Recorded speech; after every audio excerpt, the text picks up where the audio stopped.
ज़मां नूम डॉक्टर राज मोहम्मद आफरीदी है, ताल्लुक में दर आदम खेल सर है। मेरा नाम डॉक्टर सीमा शफी है और मैं बतौर चेयरपर्सन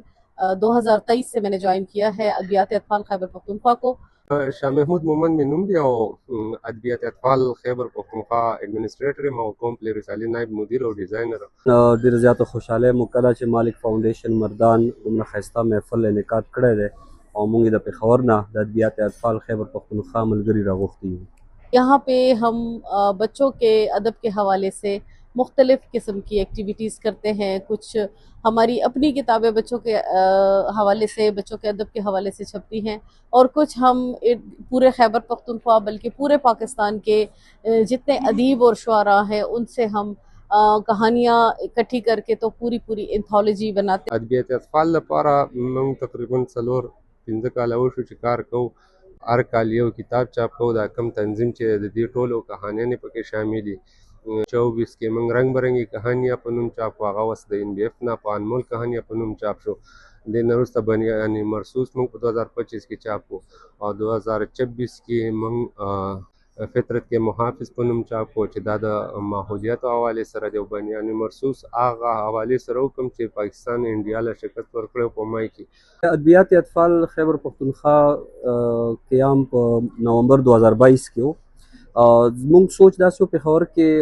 बल्कि टोल खैबर पख्तूनख्वा की या पाकिस्तान के माशूमान अदब द पारा डेर कम कार की रवान दे जमुंग सुबह दी हवाले सरा महरूम हुआ नो मुंग आगा टीम दागा सोच कड़े हो माशूमान द पारा मुंग दुमरा कारूना कौ अदबी सिलसिले की मुंग माशूमान डेर रुस्तु परीखी मुंग किताबुना वतन लिखू और न वर्त जोड़ो नो दे सिलसिला के زمونږ به دغه ذهن او ملګري راته خدای پاک ډېر ښه راکړل او په 2022 کې مو شروعات وکړل او هغې سره مو سره میګزین هم شروع کړل کوم پلی په نوم باندې ما سره زما ډېر خوږ ملګری شاه محمود مومن چې د هغې ډیزاینر هم دی نایب مدیر یې هم دی نو الحمدلله یو سلسله روانه ده ماشومان ادب سلسلې کې ماشومانو د ادب دپاره د اخلاقیاتو دپاره مونږ کار کوو خپل انفرادي کتابونه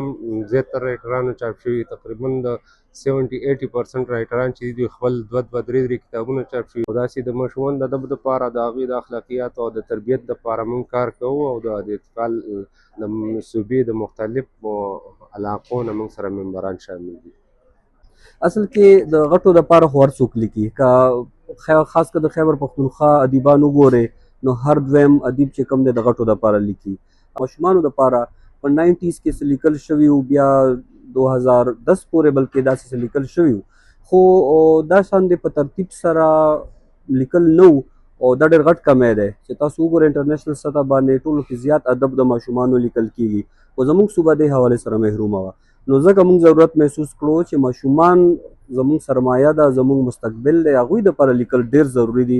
بنسبت د غټو دپاره نو ځکه زموږ دا ذهن راغی जो मेरी फील्ड है वो है कहानी निगारी और साथ साथ मैं शायरी करती हूँ। बच्चों के लिए ड्रामे भी लिखे हैं और बच्चों के लिए मुख्तलिफ़ किस्म के असनाफ पर काम करती हूँ। इसके अलावा भी हमारा तालीम के ऊपर फोकस होता है तो हम तालीम की हर फील्ड को लेते हैं।